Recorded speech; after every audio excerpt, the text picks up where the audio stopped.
In August 1966, a young boy flying a kite on Vintem Hill in Rio de Janeiro stumbled upon a deeply unsettling scene. Hidden among the thick vegetation were the bodies of two men resting side by side. At first glance, it looked as though they had simply laid down to sleep. But as authorities arrived to investigate, the details of the scene quickly shifted from a tragic discovery into one of history's most bizarre mysteries. The deceased were identified as Miguel José Viana and Manuel Pereira da Cruz, two electronics technicians from a neighboring town. There were no signs of violence, trauma, or a struggle. What baffled police was their attire. Despite the rugged terrain, both men wore sharp formal suits paired with heavy waterproof trench coats. But the most chilling detail was what they wore on their faces. Resting over the eyes of both men were crude, heavy masks fashioned from sheet lead, precisely cut to block out all light. Beside their bodies, investigators found an empty water bottle, two damp towels, and a small notebook. The lead masks suggested they were expecting an intense blinding light, perhaps an explosion or radiation. The notebook, however, contained a cryptic schedule that only deepened the puzzle. Inside the notebook was a short, handwritten set of instructions. It read, 16:30, be at the agreed place. 18:30, swallow capsules. After effect, protect metals, wait for mask signal. To this day, no one knows what the capsules were, who gave the instructions, or what the mysterious mask signal was supposed to be. Were they part of a secret experiment, an occult ritual, or something otherworldly? Friends of the two men later revealed that Miguel and Manuel were deeply involved in scientific spiritualism. They were obsessed with the idea of communicating with extraterrestrials and exploring paranormal phenomena. Some locals even reported seeing a bright glowing UFO hovering over Vintem Hill on the exact night the men are believed to have died. Were the lead masks meant to protect them from a spacecraft's glow? Unfortunately, due to a backlog at the coroner's office, the bodies severely degraded before an autopsy could be finished. A proper toxicology screening was never performed, and the mysterious capsules were never identified. The official cause of death remains completely unknown. Miguel and Manuel took their secrets to the grave, leaving behind only the lead masks and a haunting unsolved mystery. In 1976, the peaceful town of Circleville, Ohio, became the center of a sinister psychological thriller. It began when residents started receiving anonymous hand-printed letters postmarked from nearby Columbus. The letters were spiteful, containing intimate details about the townsfolk's private lives, secrets, and rumors.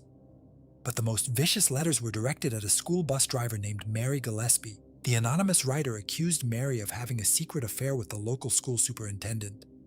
The letters threatened her, demanding she end the relationship immediately or face deadly consequences. Soon, Mary's husband, Ron Gillespie, began receiving letters too, mocking him and demanding he stop his wife's affair. The harassment escalated until Ron decided he had finally had enough. One night in August 1977, Ron received a phone call from the suspected writer. Enraged, he grabbed his gun, got into his truck, and drove off into the night to confront them. Shortly after, Ron was found dead. His truck crashed into a tree.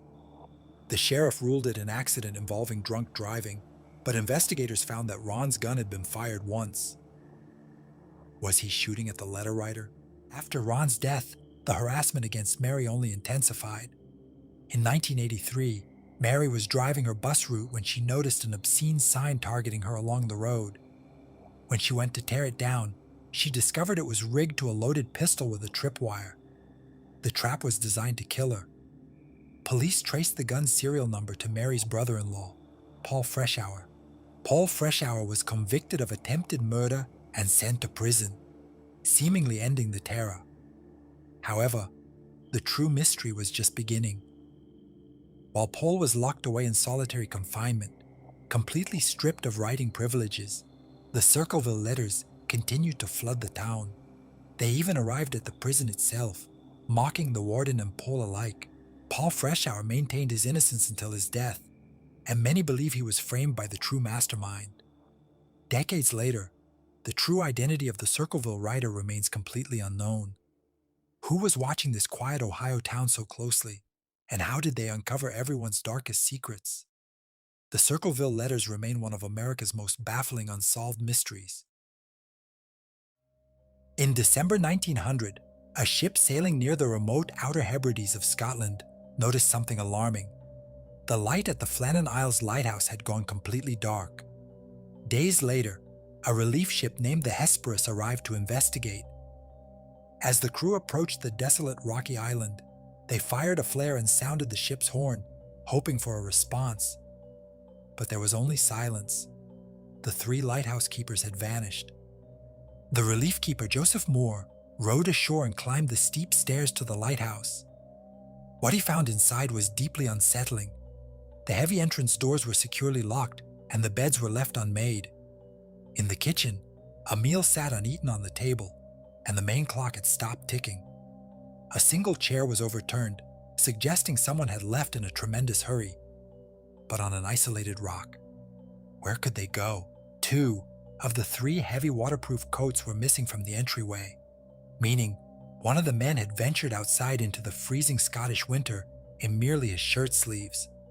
The lighthouse manual strictly forbade all 3 men from leaving the light unattended at the same time. The investigators then turned to the official logbook, hoping it would hold the answers. Instead, it only deepened the chilling mystery. The final entries, written by keeper Thomas Marshall, described a terrifying, unprecedented storm. He noted that the wind was howling worse than he had ever seen in 20 years. He wrote that James Duckett, the principal keeper, had been unusually quiet, and that William MacArthur, a tough seasoned sailor, had been crying. The final entry simply read, "Storm ended. Sea calm. God is over all." But here is the most baffling part of the entire case. Weather reports from nearby stations and ships passing through the exact area showed that there was no storm. In fact, on the days the keepers reported extreme, terrifying weather, the skies over the Flannan Isles were perfectly clear and the seas were calm. The massive storm they described in the logbook simply did not exist. Did a sudden rogue wave sweep them off the rocky cliffs? Did cabin fever drive them to madness and murder? Or did something else emerge from the dark, icy Atlantic waters? Extensive searches of the tiny island turned up absolutely no clues. The bodies of the 3 lighthouse keepers were never found, leaving the Flannan Isles mystery to echo endlessly through maritime history. In March 1922, a chilling series of events unfolded at Hinterkaifeck, an isolated farmstead in the Bavarian woods. The strange occurrences began days before any violence. Andreas Gruber, the patriarch of the family, found a set of footprints in the fresh snow. They led straight from the dark tree line directly to the house, but there were no footprints leading back. Someone had arrived at the farm, but they had never left. Soon after, the family began hearing heavy footsteps pacing in the attic above them. Andreas found an unfamiliar newspaper from Munich on the property, and a set of house keys mysteriously vanished. 6 months earlier, the previous maid had fled the farm in terror, claiming the house was violently haunted. The family hired a new maid, Maria Baumgartner. She arrived on March 31st, stepping into a nightmare on her very first day. That evening, the killer made their move.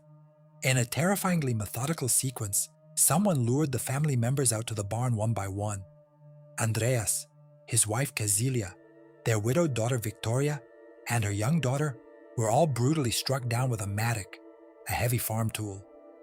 The killer then walked into the farmhouse, murdering the sleeping infant Josef and the newly arrived maid in her bed. But the most horrifying detail of the Hinterkaifeck case wasn't just the murders themselves, it was what happened next. The killer didn't flee the scene in a panic. Instead, they stayed in the blood-soaked farmhouse for several days. Neighbors reported seeing smoke rising from the chimney. The cattle were meticulously fed, meals were eaten in the kitchen, and the family's guard dog was calmly tied up in the yard. 4 days later, neighbors grew concerned when the family missed church and the mail began piling up. A search party went to the farm and made the gruesome discovery in the barn. Police interviewed over 100 suspects, ranging from angry locals to traveling vagrants. But the killer had vanished like a ghost. The farm was eventually demolished, leaving behind Germany's most terrifying unsolved mystery. In August 1912, the Dunbar family took a fishing trip to Swayze Lake in Louisiana. It was meant to be a relaxing summer getaway, but tragedy struck when 4-year-old Bobby Dunbar vanished. Hundreds of volunteers searched the murky, alligator-infested swamps, but they found no trace of the little boy. The heartbroken parents offered a massive reward, sparking an 8-month nationwide manhunt that gripped the entire country. In April 1913, authorities finally caught a break. They found a wandering handyman named William Cantwell Walters, traveling through Mississippi with a young boy who perfectly matched Bobby's description. Walters insisted the child was Bruce Anderson, the son of a woman who worked for him, and that he had her permission to take the boy. The police ignored his pleas, arrested Walters for kidnapping, and returned the child to the overjoyed Dunbar family. However, the joyous reunion was immediately clouded by controversy. A woman named Julia Anderson arrived in Louisiana, desperately claiming the boy was her son Bruce. The courts forced a lineup, but Julia struggled to identify the boy among other children. The Dunbar family, completely convinced the child was Bobby, fought fiercely in court. The legal system sided with the wealthy Dunbars, and Julia Anderson was sent home empty-handed and heartbroken. Walters was convicted of kidnapping and spent 2 years in prison before his conviction was overturned on a technicality. Meanwhile, the boy was raised as Bobby Dunbar. He grew up, married, had children of his own, and lived a full life under the Dunbar name until his death in 1966. For decades, the case was considered officially closed. But in 2004, Bobby's granddaughter, Margaret, decided to investigate the lingering rumors of the Anderson family. Margaret convinced her father, Bobby Dunbar Jr., to take a DNA test and compare it to the DNA of Bobby Dunbar's confirmed younger brother. The results were absolutely shocking. There was zero genetic connection between the two men. The boy who was rescued in 1913, raised in luxury, and lived his entire life as Bobby Dunbar was actually Bruce Anderson. The justice system had given away a woman's child, and the real Bobby Dunbar was never found.